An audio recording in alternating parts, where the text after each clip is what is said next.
环球大战线深入世界最前线，全球各地的观众朋友，大家好，我是叶思敏。今天的大主题，我们会来关心伊朗反将川普一军，尤其是今天要特别关心到了荷姆兹海峡变成了全球的人质的筹码。美军的部分现在面临的问题是弹药已经烧光了，连亚洲的这一些战备都被抽走了。另外一方面，今天也会关心到的是3个国家，包括沙烏地阿拉伯、土耳其跟巴基斯坦组成的中东小北约，代表中国大陆现在成为最后的赢家吗？今天会做深度的剖析。先欢迎在场来宾，前国安会副秘书长杨永明杨老师。视频好，各位朋友好。时事评论员李义修。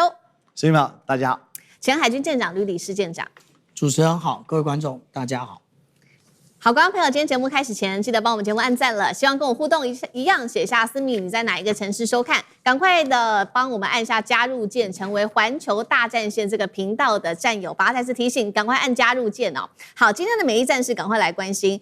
这一次伊朗是真的抓到了美国的软肋了吗？今天要来关心到，现在华府头痛的恐怕已经不是来自于伊朗的飞弹，来自于伊朗的无人机了，而是荷姆兹这张王牌。而且呢，有一点很有趣的是，伊朗现在打的牌哦，是不是类似于川普最擅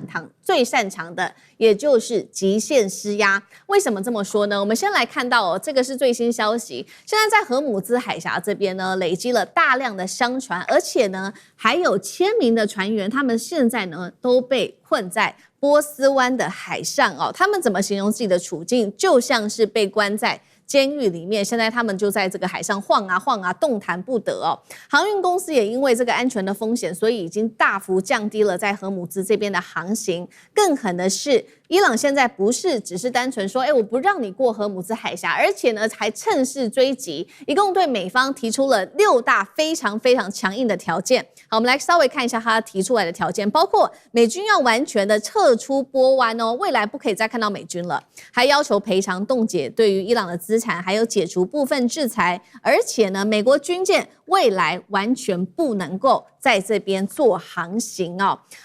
华尔街日报说呢，主要的原因伊朗敢开，就是因为他看到了一个战略的机会哦。如果能趁势这个时候把美国给从这个地区赶出去的话，也代表美军在波斯湾的势力已经开始的完全往外推了。那么另外一方面，我们来看到有趣的一点是来自于美联社最新报道，有关于荷姆兹的这个议题，他是这样说的：相传荷姆兹海峡得名于古波斯的先教一位神祇，注定在跟敌人交手9000年后就会取得胜利。那这个我们看到美联社就形容说，他觉得伊朗其实很相信这样子的一个神话哦，并且他说这一场较劲不必再经历了漫长的等待，现在已经把川普给逼到死角了。好，有关于伊朗开出的这6大条件，还有关于这个古波斯的一个神祇说的一个预言，一修怎么看？然后伊朗现在是不是在做一个极限的施压？对于美方来说，是因为大家知道这个波斯文明哦，这个最早可以追溯到6500年前的埃兰古文明。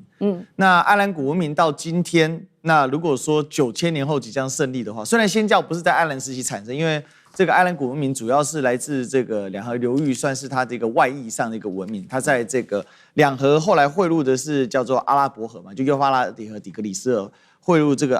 阿拉伯河，我们说这个阿拉伯河流域或者两河流域，它这个支流就是埃兰文明是从伊朗高原流下来的，所以这个是伊朗文明的核心。所以伊朗人呢，他对于自己的文化自信、历史自信，那个是一点都不输给我们中华民族的。对于这个伊朗人来讲呢，漫长而悠久的历史，正是他们今天立足于整个复杂中东环境最根本且最强健的一个内核。我们要知道，伊朗它有一个很特殊的性质是，它是中东地区真正意义上除了以色列之外，唯一具有现代化属性的国家。另外一个可能土耳其可以算是0.75个吧，因为凯末尔的改革不能说完全的成功，但是呢，因为土耳其又是跨欧亚的，所以如果我们真纯做这个中东这一些国家的话，以色列绝对是个现代化国家。那另外一个就是这个伊朗，那伊朗这个的现代化是在1960、70年代，尤其是在巴勒维王朝后期。它这高速的工业化，所以它基本上有全工业的品项，除了这个比较先进的芯片产业之外，它其实大部分都有，因此它有很强的可消耗性。之前我们在节目里面分享过，在伊朗的话，它为什么会越打它反而呢它的恢复力比美国还来得好，因为美国在1991年12月25号，也就是苏联轰然倒塌之后，它经历过一轮非常强大的全球化。这个强势的全球化，美国以全世界为蓝本来分配它的每一个这个包含工业啊，它的金融政府怎么去掌控。但实体上就是美国本土反而脱实向虚，它的工业反而弱化了。所以今天我们看到美国的工业呢，反而在整个它的这个国家的这个 GDP 占比里面是不到一半的。虽然我们一直认为美国是个工业的强国，所以这就出现一个很吊诡的模式：就伊朗的工业虽然没那么先进，但它管用，而且呢量大管饱。基本上伊朗的所有工业类的品项，它的原材料大多数来说都不是很稀缺，除了铝土之外。但因为铝土这个东西，它也可以从隔壁邻国去进口等等的。所以在伊朗隔壁，如果经济比较弱的国家呢，都大量进口伊朗的这些产品这就是伊朗消耗的底气啊，包含伊拉克啊，包含巴基斯坦。为什么巴基斯坦这伊朗这么好？它有5个口岸，都是大量进口伊朗的这一些相关的，不是只是大宗原物料，比如说天然气、石油，而是很多的工业类的品项，像是这个什么彩钢瓦这类的。所以我们可以看到说，伊朗为什么在这个预言里面他非常的自信呢？因为这个预言的原型是刚才主持人说的一部分，我就把后半段给补上吧因为大家知道这个善神在仙教里面的传说就是善神阿罗哈马兹达他跟恶神这个的斗争恶神叫做欧尔穆兹德的斗争，经过9000年之后漫长的斗争，最终善神会战胜恶神，他这个概念是这样，所以他有那个自信，就觉得说，只要时间拖了够久，我们终将获得最大胜利。其实伊朗历史就是这样，伊朗历史是非常非常曲折的，因为从波斯人他3番2次被灭国他是最早的跨欧亚的这个大帝国嘛，因为他最早跨到了希腊半岛，然后跟这个当时的斯巴达有没有？斯巴达这个温泉关之役，斯巴达战死，再来雅典打败了这个。一看到雅典，他最后打败了这个就是波斯古帝国，然后后来呢，我们看亚历山大大帝一波流就把波斯帝国给端了，大流士被自己人给背叛，这是不是跟今天的伊朗也很像？为什么这个我们可以看到老哈梅内伊，他是被谁给背叛？一定是被他内部的人给背叛，所以他一锅端了80几个将领全死了嘛。可是即便在这样，波斯帝国起而又弱，弱而又起，不断的在上下，但是它依然延续到今天。我想这个意志绝对不是美国人可以掌控的。所以，因此我们可以看到，美国现在最大的问题是什么？刚才讲到第一 part， 从现代而言，伊朗的军事工业反而适合打持久战，而美国的军事工业昂贵且要全世界调集，它反而消耗。然后第二个，从历史文化的角度来说，美国在这个什么波斯悠久历史面前，那都不叫小弟弟的，那简直就是小奈米啊！就是看都看不到，他才250，刚刚过而已。因为伊朗送个尾数给他都赢他，所以这个是第2个点。那第3个点，现在美国很现实的问题是，他大量调动各种军需物资前往到中东这个地方，可是最大的问题是，它的关键物项消耗太甚，无法补充。最近这个最大的受害者是谁呢？就是远在北边的泽连斯基啊。最近基辅几轮是每个月3轮以上的大型的轰炸，各种极音速飞弹、超高音速飞弹，然后这个无人机拦截率非常非常低。为什么？泽连斯基甚至出来讲这个演讲，他说不应该把爱国者飞弹放在仓库里，其实不是放在仓库里。我亲爱的泽胜，其实是被美国人调到中东去，但即便这样，拦截的比例还是不够。而且伊朗经过几轮，他把这些发射架的出入口，因为其实发射架没有受伤嘛，它是那个穴道出入口被炸瘫了，又拉出来继续的发射。而且我们也看到打击的这个面向不断在改变。所以简单来讲现在的这个状况看起来情势真的逐步的导向伊朗，所以也难怪这个美联社会引用了这个先教古老的预言，在9000年后伊朗终将胜利。那如果从古埃兰来算起的话，在2500年。伊朗可以斗争到美国的10倍历史啊！好，这一方面我们看到这个伊朗它在工业上面可以打持久战的这个能力那另外一方面确实现在看到美军在工业上面，尤其是武器上面的弹药的短缺问题已经越来越严重了。那么我们也特别来关心到是，主要是因为呢大量消耗美军的武器，包括这些高精准型的武器，还有防空拦截弹。甚至呢，刚刚如义修帮我们看到了，美国现在呢也把亚洲跟欧洲的这些战备武器给运到中东地区去了。那包括呢细节的部分来看到，五角大厦从亚洲、欧洲调动了军舰、军机、防空部队，还有呢从亚洲这边调了长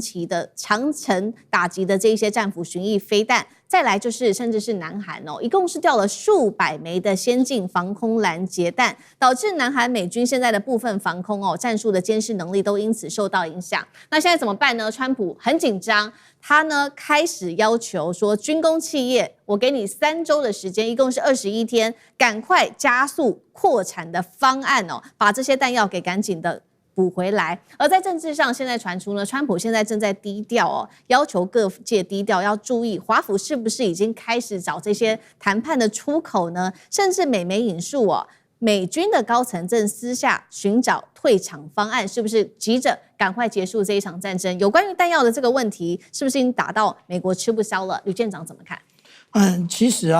这个伊朗打了这么长一段时间那我们来看美国的弹药库存为什么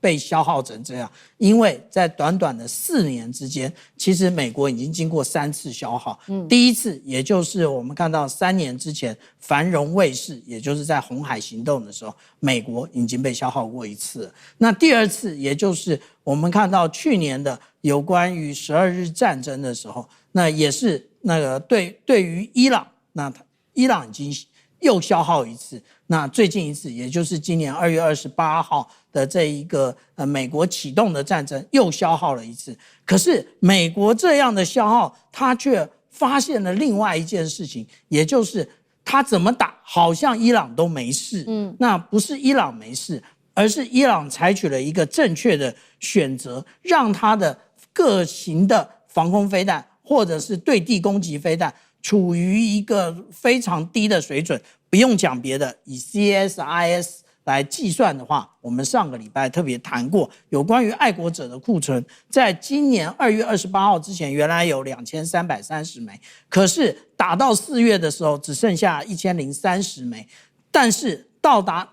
现在它可能只剩了759枚。这个就是刚刚历史哥特别讲到的，有关于现在为什么美国想要叫这一个乌克兰，你来做爱国者，因为乌克兰有十足的动力想要做爱国者，除了他自己防空之外，他也想要透过这一个方式加入美国的一个军火供应链里面。那这是一个部分。那至于说他要求这一些其他的这一个军火公司，那原来的我们看到这个老牌的洛克希德马丁、波音或者是这一个雷神公司都没有办法应付现在川普的这个12周的要求那结果新一代的那就开始崛起。例如说我们所看到的梭鱼500的这种巡弋飞弹，那它的弹头呢45公斤，可是它可以飞926公里。虽然相比这个战斧巡弋飞弹的1600公里的话，它其实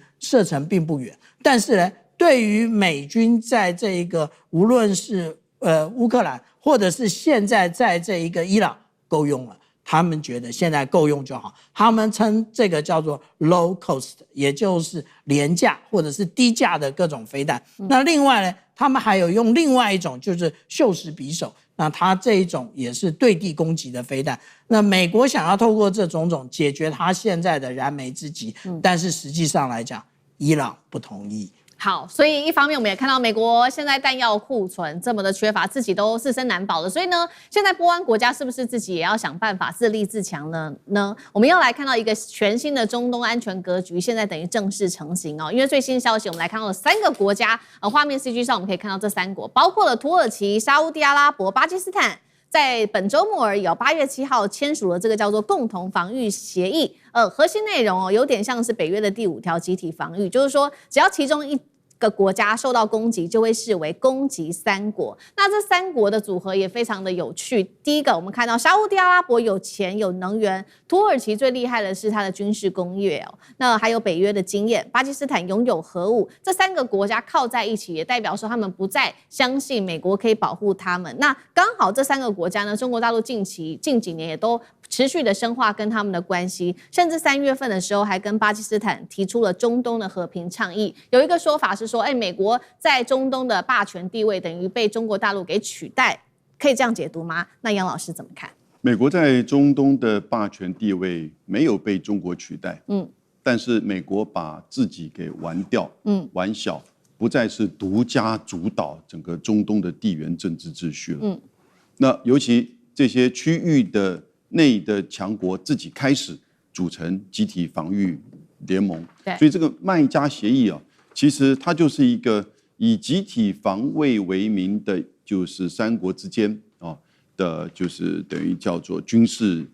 联盟体系。如果你说跟北约做比较，我觉得它有70%就像北约了。尤其北约就是华盛顿条约的第5条里面，就是相互的防卫，彼此帮助对方。那这个里面就存在。同时呢，它也有设一个叫常设的协调机构。那这个设在沙特阿拉伯，在沙特，它设了一个就是这个麦加机制3国军事防卫联盟的，就是秘书处，同时还进行相关的军工产业的合作，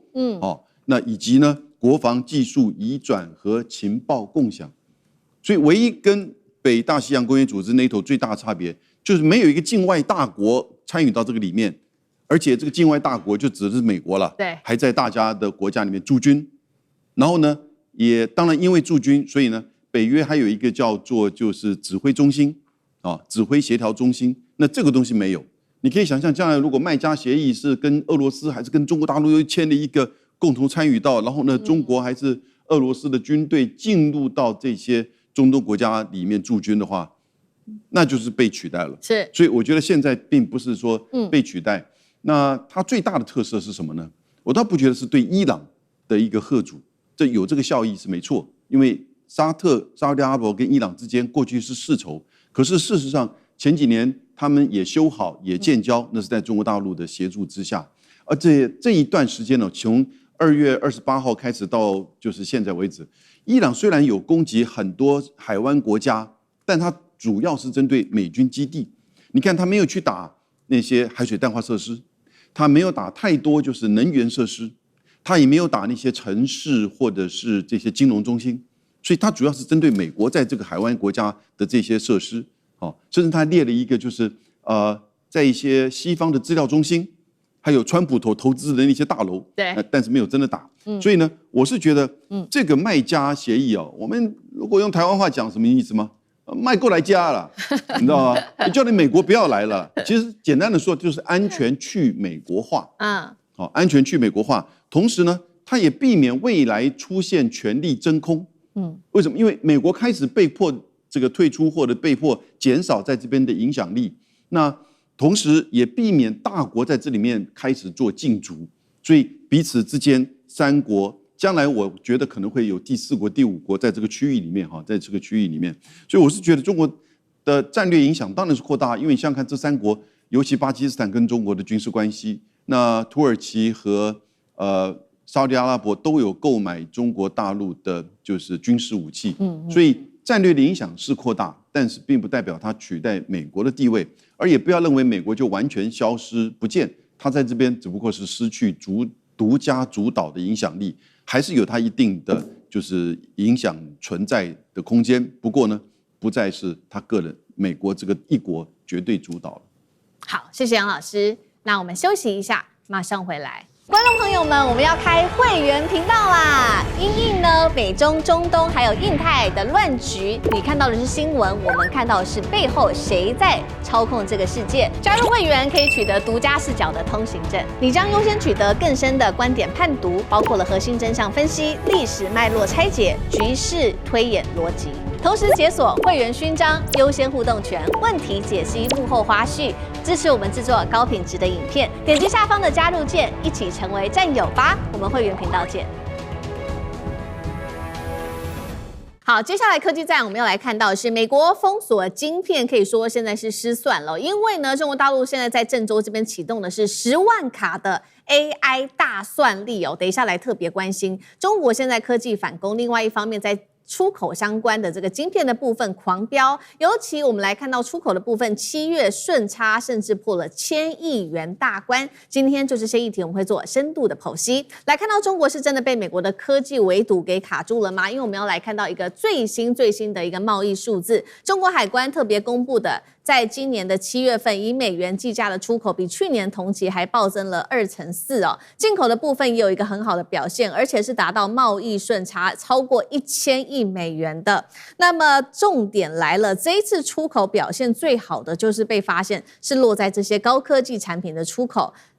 超过了40%的一个幅度，尤其在半导体的出口，更是在全球对他们的出口的部分是直接翻倍的。从出口的产品我们来做分析，中国过去卖的可能是一些，比如说比较低附加价值的，像是服装啊、家具、玩具、日用品，但现在不是这一些了，是哪一些呢？都是跟高科技产品有关系，包括了有中国大陆出口的晶片、电池、电动车、机械设备、伺服器等等，甚至是 AI 的这一些基础设施哦，代表说中国现在已经从世界工厂往这些高科技供应链出口中心来快速的做转型。那中国出海的方式，其实呢，我们现在看到也已经转变了哦。那么过去是中国制造，直接可能会出口给美国，现在中国企业会把它的技术啊、产能、供应链、工厂直接搬出去，包括前进东南亚、中东、拉丁美洲，那透过这些国家再重新布局。欧美媒体其实现在也蛮担心的，他们认为说中国冲击2.0已经到来，形容这一次中国大陆的出口大爆发。杨老师怎么解读中国高科技产品现在全球大卖的这样子的一个现象？我也赞成，中国冲击2.0已经来了，这叫做 China Shock。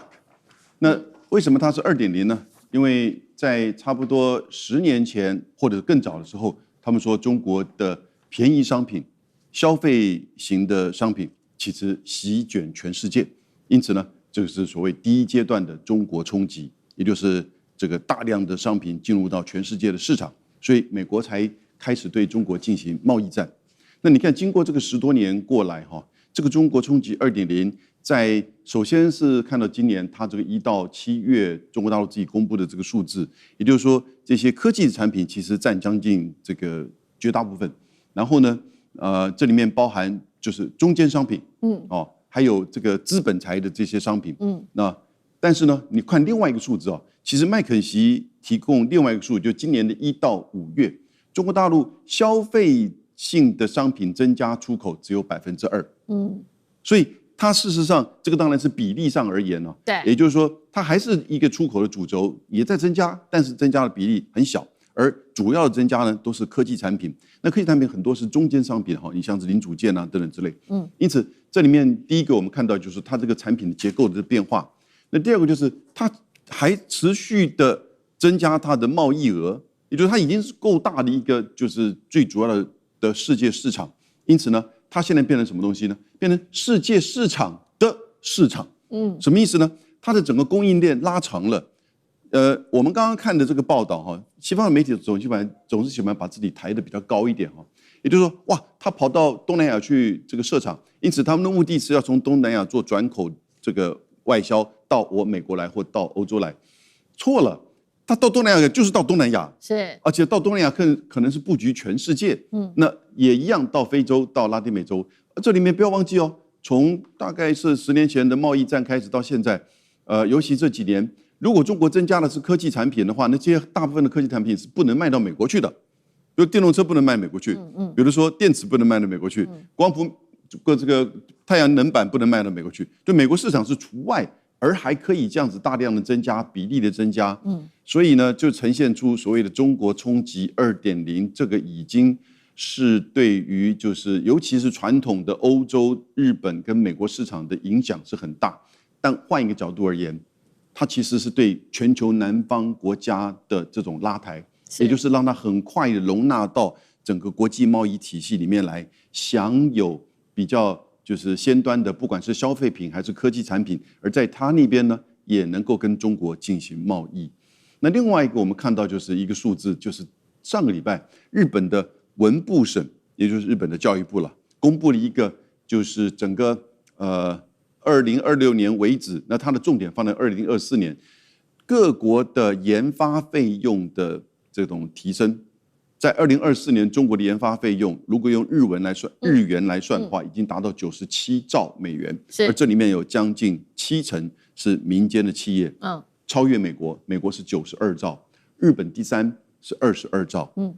德国是18兆，所以你光看是研发的这个费用在这个绝对的数字上面，中国已经都超越美国。那更看出在之前连续将近7、8年来，中国的科研的文章的数量，以及到后来是比较具有影响力的文章的品质指数，他们叫做自然指数 （Nature Index）， 其实都已经很老早的超越美国，而且甚至是超越美国加欧盟加日本的总和。从这里面看到，就是中国大陆在这个科技产品的研发，跟就是产业链、生态系，还有呢整个贸易的这个结合上，是快速的主导整个过去这段时间贸易形态的改变，而它很快的把全球南方拉进到整个全球的这个科技产品的供应链里面来。这是过去在西方国家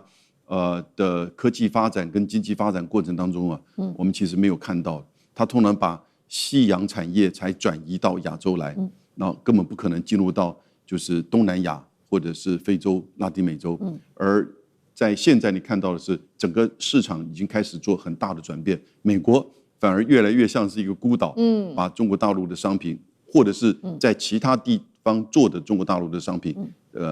把它禁止进入到美国，反而美国市场变成一个孤岛的市场了。好，所以我们看到中国大陆的高科技产业不断的向外去扩张那么也受惠了这些国家，包括了这个全球南方的国家，同时也增加了研发的费用。那美国看在眼里，我们刚刚也说了嘛，进一步再对中国大陆实施更多的科技上面的制裁。这一次的制裁同样不只是针对于中国大陆，还是只要呢这些势力有往相关的海外中国大陆外面的这些海外势力有延伸的话，它都要开始做制裁。所以包括了中国企业总部在海外的这些子公司都没有办法取得美国说的这个 AI 的高科技晶片，还有这个算力的后门也要一起把它给堵住。就连是辉达的亚洲客户也会经过更严格的审查。所以中国大陆现在呢换一个打法，今天我们要来特别看到它这个打法是在这个时候，中国大陆曝光了它的第一个全国产10万卡的 AI 超级计算集群，这个叫做曙光8000，而且正式的接入国家的超算网路了。那么现在已经选好地点，就在郑州来进行投入运行，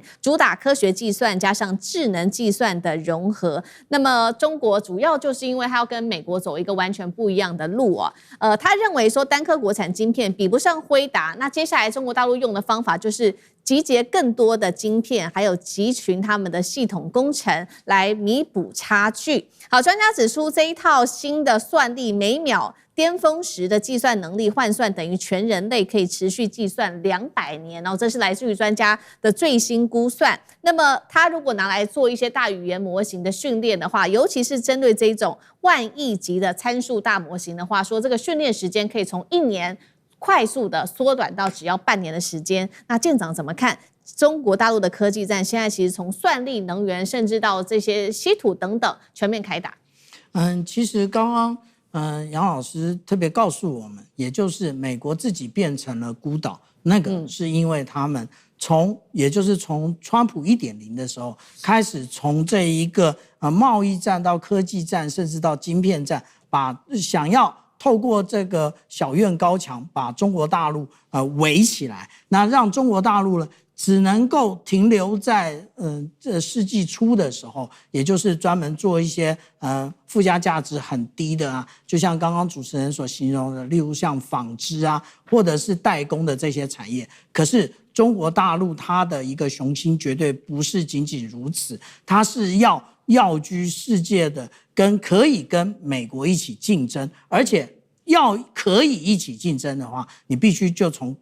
科技上突破。可是科技真正的问题在哪里？科技真正的最前沿的问题是在能源也就是如果你的电力不够的话，你其实是没有办法进行这些无论是算力的部分。那从制造一直到我们讲到说，进行这个计算，通通都是问题。所以如果我们来看啊，那刚刚讲到的郑州，那是我们讲到的华北的部分。那如果我们来看到华南的部分呢？那华南的部分我们所看到的其实是广东。广东这个部分，我们看到这个大湾区的部分，我们可以很惊讶的发现了，它的一个真正的一个资料中心是在韶关，而不是在我们认为可能是广州啊，可能是香港啊，或者是也有人猜想是在深圳，其实都不是，其实是在韶关。为什么？因为整个中国大陆它的这一个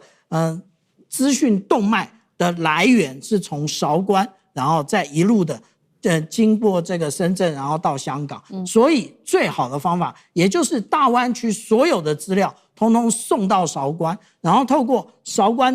这主干，然后再往北送，甚至那它的我们讲到东数西算嘛，那也就是要跟西部有所搭配。那这一个部分，我们刚刚特别讲到有关于电力的部分啊。那电力呢，其实是这个是目前为止人类科技必须要面对的问题。我们看到这个中国大陆对于电力的部分，已经整个的一个开发超过了美国，也超过了欧盟。那超过这些真正的原因，不是只有煤电而已。事实上，无论是太阳光电，或者是风力，或者是水力，都扮演了一定的角色。好，谢谢舰长。所以中国大陆现在出的招，除了刚刚舰长帮我们特别提到的这个全国产10万卡的 AI 超级算力集群之外，我们看到它现在也掌握了，特别是在晶圆制造里面这个非常重要的一个晶圆代工的一个阶段哦。特别我们来看到2026年光是第一季的营收有一个非常好的表现，全球10大晶圆代工的营收排名，中国大陆有3家企业现在正式的挤入在名单当中，而且我们要看到都是跟这些很强的企业比。首先前3名来看到，包括台积电跟三星，之后就是中国大陆的中芯国际，那华虹现在排名第6。合肥晶圆现在排名在第8。川普希望产业链去中化，真的有这么容易吗？那一休又怎么看？这个中国3大晶片厂，这个双进入到的，就是都进入到全球前10啊。其实，除了这个芯片厂之外呢，还有什么？就是最近很夯的长兴存储，那另外还有长江存储哦。当然，他们2个所在擅长领域是不一样。长兴存储主要是 DRAM 嘛，那长江存储是那个。在 SSD 就是我们讲那个 NAND 的这一块啊。那不管怎么样呢，他们的这样的一个这个成长啊，很明显是中国大陆现在应对美国的压迫之下，这个进口替代，它是做了长线的一个布局。而且我们可以看到，他们都不是现在才开始，也不是说中美贸易战才开始，而是早在这个很早之前哦，可能就是在这个10年初期到中期的时候，他们其实就已经陆陆续续。做了很多的一些工作，因为最近长兴存储的老板的一些故事也被翻出来啊，那就可以发现到说呢，他其实很执着想要做这个DRAM的部分。那长兴存储这次的大爆发，这个被很多人认为说是他的一个这个等于说是即将要炸裂之前的一个这个蓄势待发的样态，因为他现在只占到世界8%。但是问题是中国这个进口替代之后呢，很多的芯片包含 NVIDIA 它是进不来的。那反而在本土这边呢，它有一个非常巨大的空间。所以现在虽然前3大我们知道是这个三星、SK 海力士还有美光分别是韩国的2家跟美国的1家。那可是问题是，这个很可能在下一年度的时候就会来一个洗牌，可能它就超越了美光，以它目前扩产的一个速度，而且它已经掌握了快速扩产的一个方式。因为我们也可以看到说，在上海这边已经产生这个所谓的 DUV 的一个量产版。那今年5台，明年可能20台。虽然 DUV 的量产版到它的一个成熟版会要走上一段路了，产能要经过一段时间的爬坡，但我们可以看得到说，这个中国大陆在从世界工厂转型成这个世界的这个工厂的供应链，它是下了极为巨大的决心。因为世界工厂你可以是代工厂你可以是组装厂但是你要做供应商，那你就必须提供关键节点的能力那它是非常充分的抓到这一个窗口那这几个窗口包含第一这个成熟制程的缺口不断在扩大，因为不是所有的产品都要用到先进制程，但是先进制程必须非常重仓的投入，所以呢，这个台积电在等他们的这个资本投入的关口，它都往先进制程2奈米、3奈米的地方去了。然后就这个成熟制程没有，那我就进入到这个成熟制程，而且我不会被你卡脖子，然后我就造成了大量的现金流，所以就可以来提升再回补的产能，这叫量变产生质变，那质变又回补到量变，所以我想这个是整个策略非常精髓的一部分，所以我是相当看好中国大陆未来科技业的一个发展。美国的产业去中化，可能就算办到了，那反而是自残的状况，反而是中国的产业去美化。可能做的会比去中化快的更多，而且更好。好，谢谢一休，谢谢。那我们休息一下，马上回来。观众朋友们，我们要开会员频道啦！因应呢美中、中东还有印太的乱局，你看到的是新闻，我们看到的是背后谁在操控这个世界。加入会员可以取得独家视角的通行证，你将优先取得更深的观点判读，包括了核心真相分析、历史脉络拆解、局势推演逻辑。同时解锁会员勋章、优先互动权、问题解析、幕后花絮，支持我们制作高品质的影片。点击下方的加入键，一起成为战友吧！我们会员频道见。美国现在呢跟中国大陆打的科技战哦，它的 GPU 都堆好了，但是可能接下来会败在一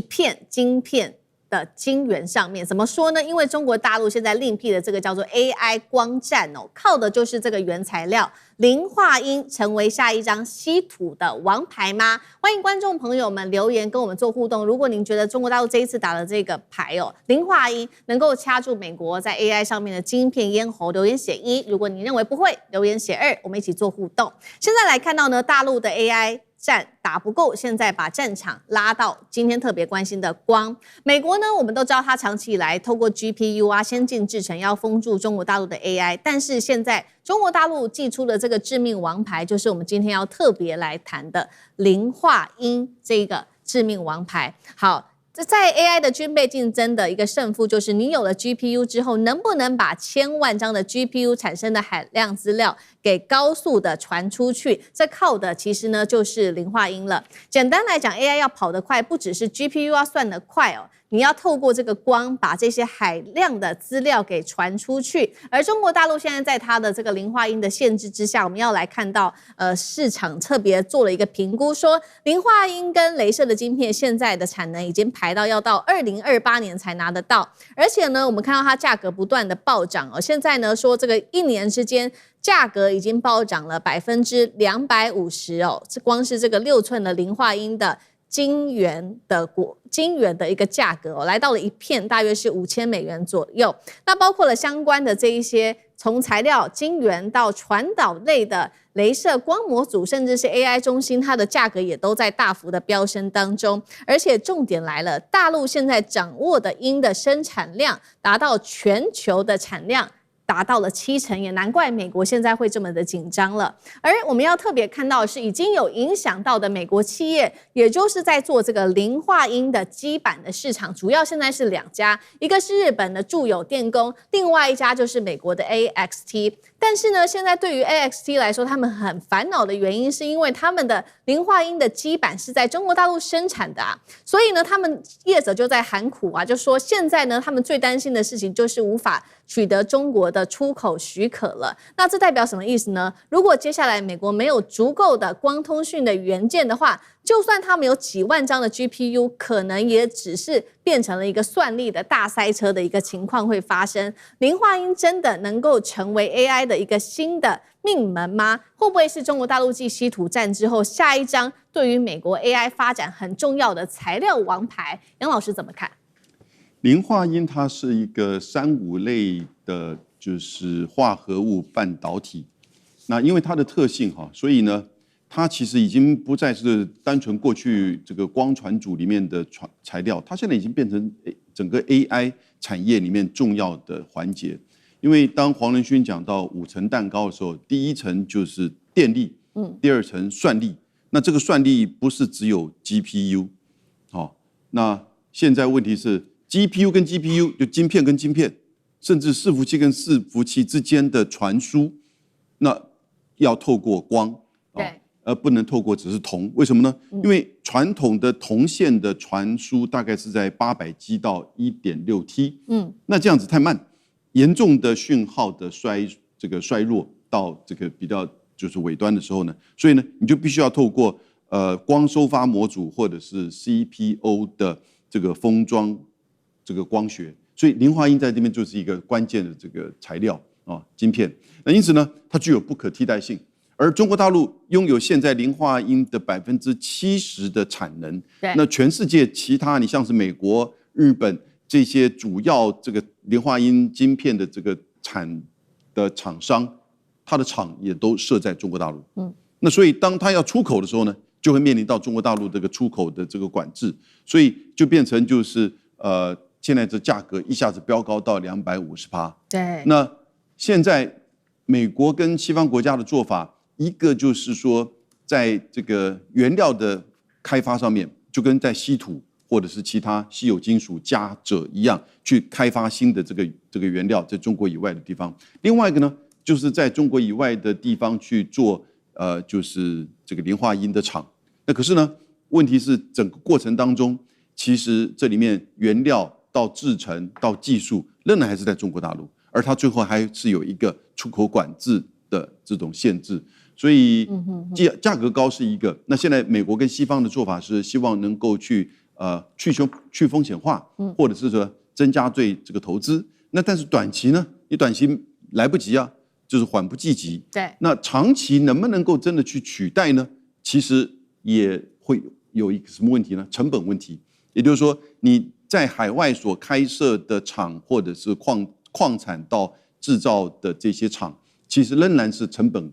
相对比中国要高很多。中国现在已经是非常成熟，所以为什么这些海外的厂，包含是美国的 AXT 然后呢，或者是像日商，有像是日铸等等之类，那它开始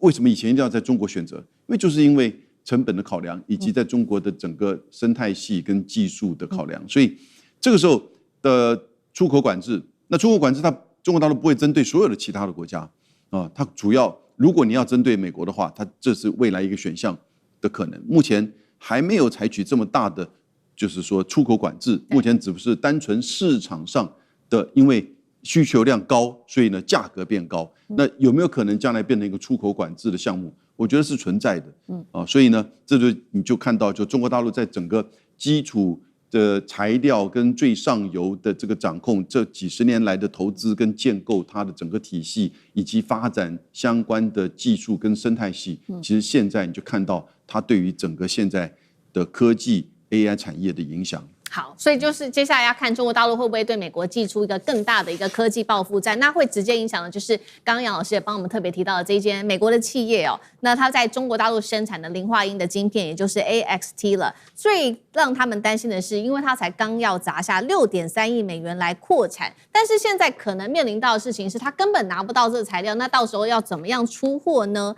那同样的问题也特别请教奕修又怎么看？是不是磷化铟是继稀土之后，中国大陆的掌握另外一张很重要的 AI 的材料王牌呢？你怎么看 ？AXT 它虽然是总部设在加州的佛蒙特了但是它事实上它的工厂跟产线几乎全部都在中国大陆了。那它在中国大陆用了一种跟中国企业深度绑定的方式，因而它可以在关键矿产上面扮演如此重要的地位。例如说，它跟中国合资的企业叫精美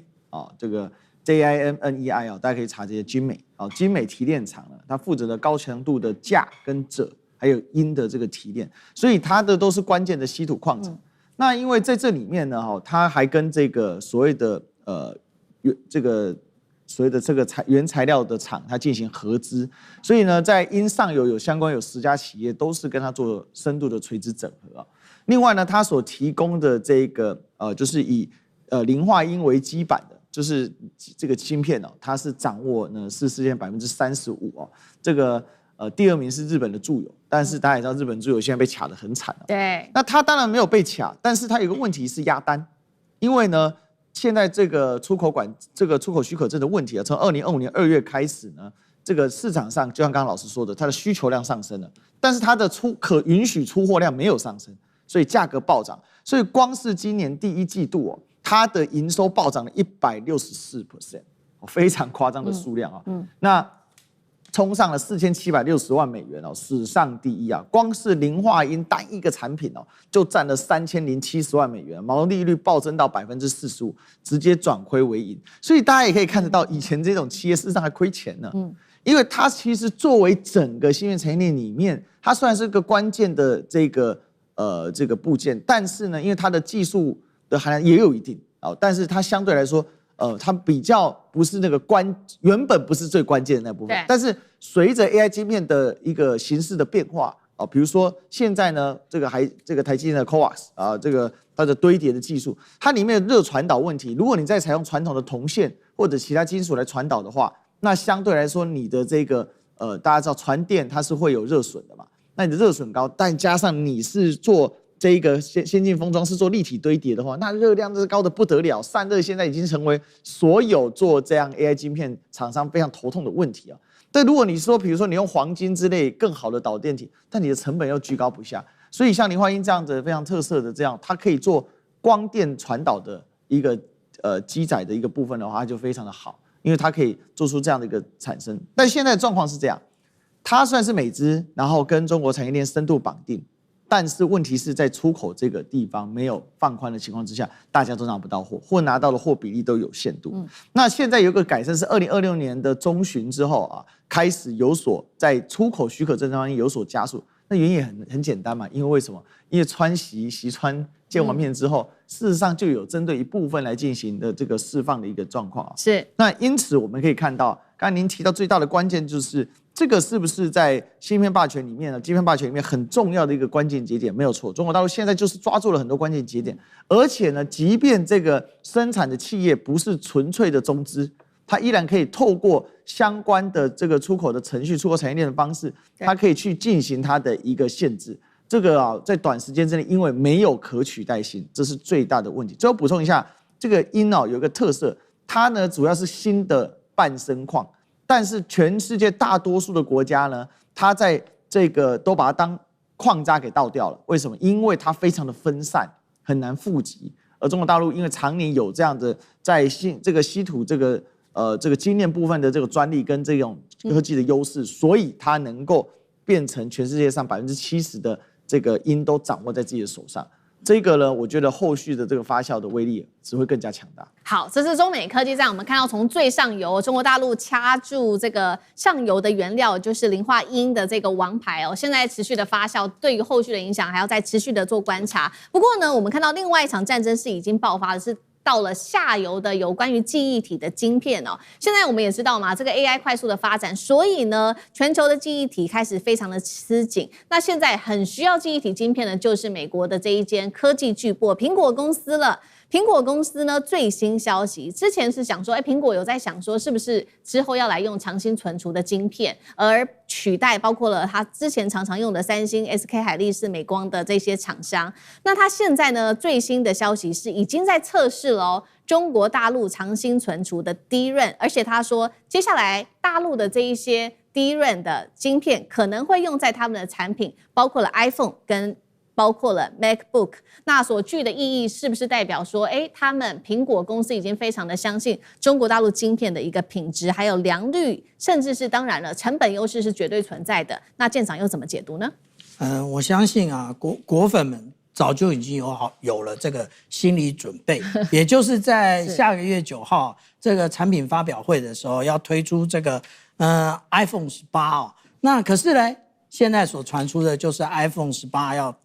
大规模的调价，那涨价的过程当中，大家吃不消啊。有非常多的达人或者这个3C的拥有者告诉大家，iPhone 18买不起就先买 iPhone 17。但是我们大家即将在台北时间的明天早上，我们就会看到 iPhone 17先涨价。为什么 iPhone 17即将先涨价呢？也就是我们刚刚所提到的有关于这一个要开始测试长兴存储的这一个 DRAM 的部分，因为 DRAM 现在全面的在大涨价，那这个问题在哪里？在于我们刚刚所讲到的几家厂商，例如说美光，例如说这一个三星电子，还有 SK 海力士，他们去做了另外一种赚更多的，也就是我们讲到说有关于那个 HBM 这个高频宽的这个记忆体，以及 DDR5 的这一个标准的这个记忆体。可是呢，问题在哪里？问题在于我们现在所使用网通传输，无论是 AI 或者是我们大家使用的 iPhone， 它需要的是DDR4的这一个我们讲到这一个记忆体啊。这个记忆体我们刚刚讲的3家公司都不想做，因为他们觉得这一个价格不够吸引人。当大家都不做的时候，结果长兴存储接下来之后，它笼络了大部分的这个市场。这也就是我们在看到 Michael Porter 所提出的武力分析里面，中间有一个很重要的原则，叫做新进入者的一个威胁。他们这3家世界大厂没看到这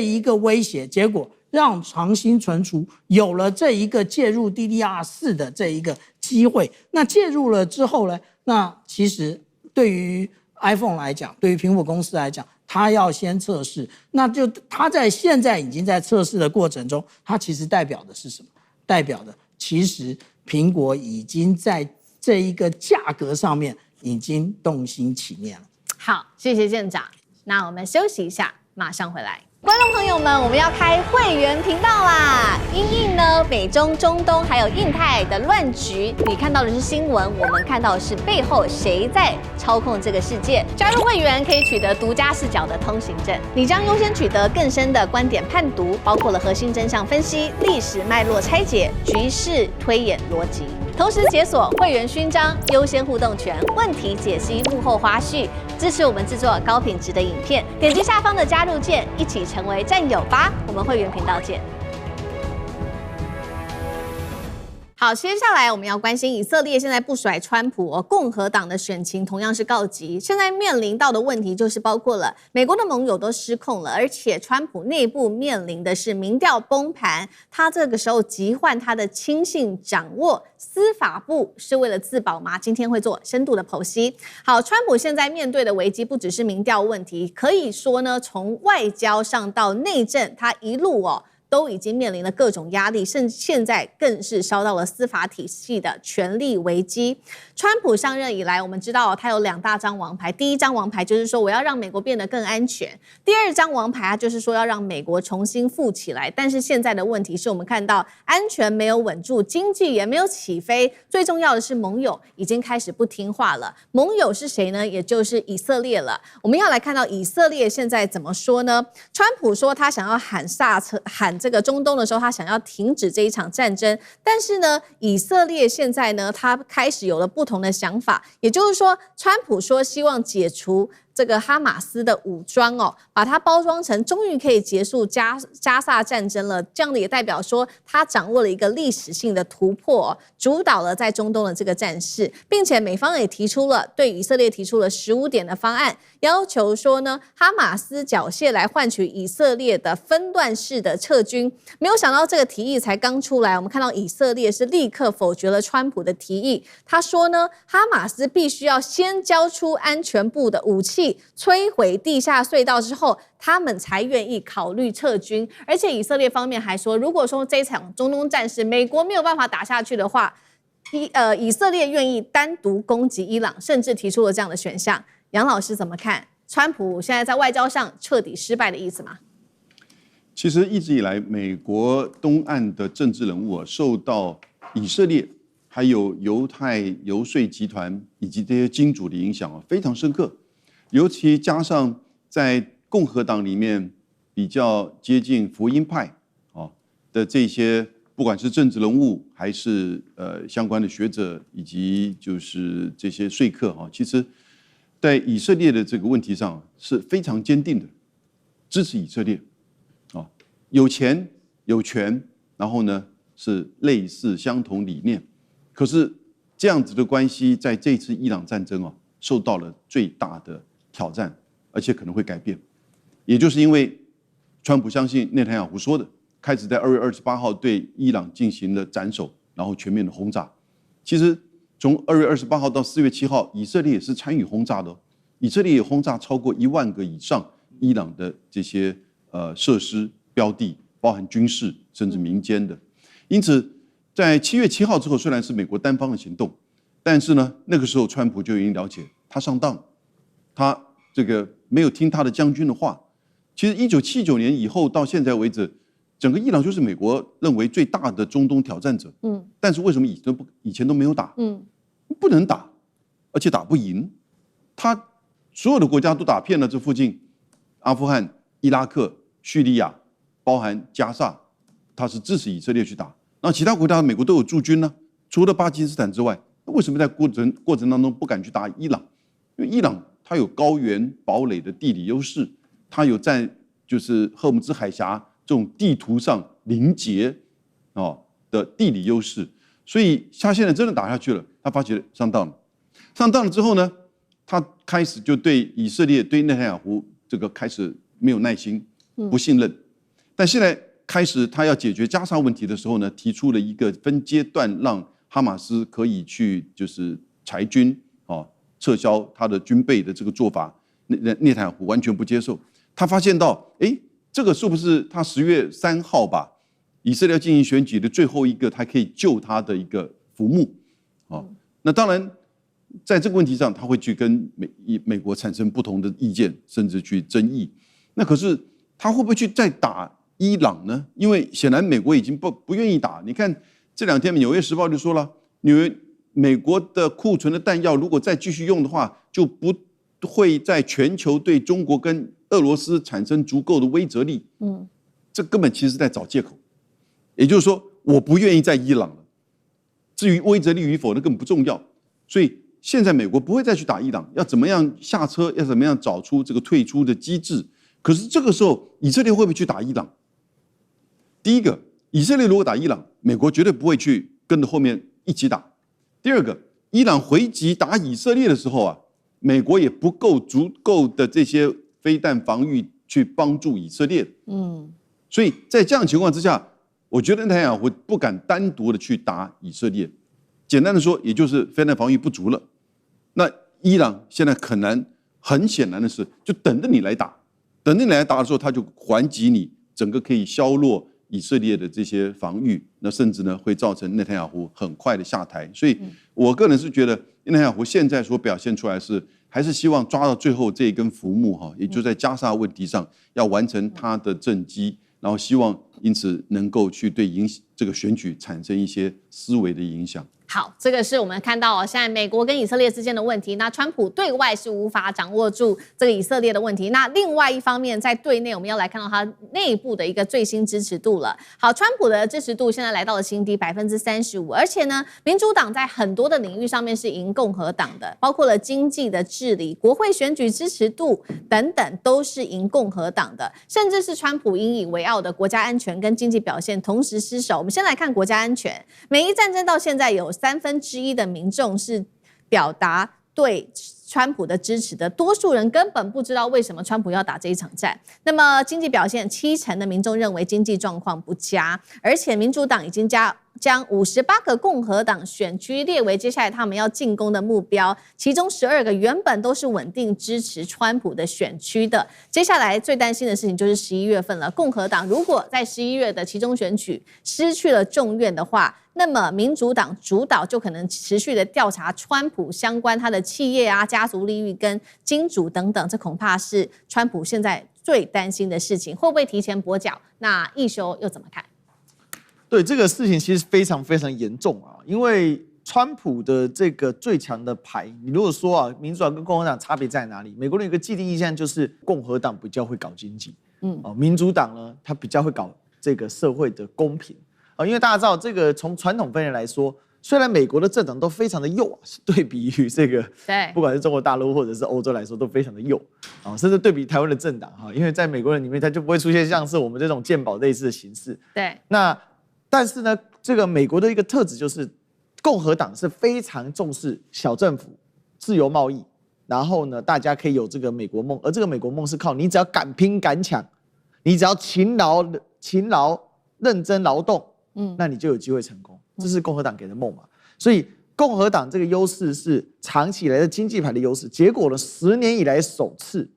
竟然共和党把经济牌给丢了。这个根据路透社跟这个易索普第一季所做的民调啊，总结来看，10年来首次民主党以37%赢过共和党36%的经济牌。那如果在经济议题方面的你都输的话，那你还有什么可以输呢 ？Yeah, you are nothing can lose。但是问题是你输光了，you lose everything。然后呢，更惨的是68%的选民认为川普啊没有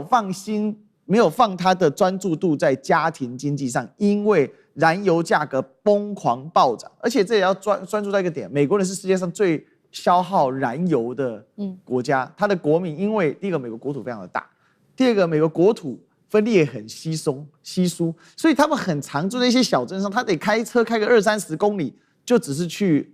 这个沃尔玛或者是这个镇上的，甚至都不到沃尔玛，就是镇上的一个杂货店grocery store 这种的就去买东西。然后他们很喜欢开皮卡，为什么？因为皮卡一载1个礼拜，回家呢，他们家的冰箱不是冰箱，他们是有大冰箱、大冰库，还有冰窖这样排列组合。然后车库里面可能还放着这种可以冰东西的一些相关的一些设备，来储存他们的家用物资。但是你现在把那个燃油调那么高，他们每天都要开车的，他们每天都要消耗燃油，还有他们很爱搭飞机，他们高铁也不发达嘛。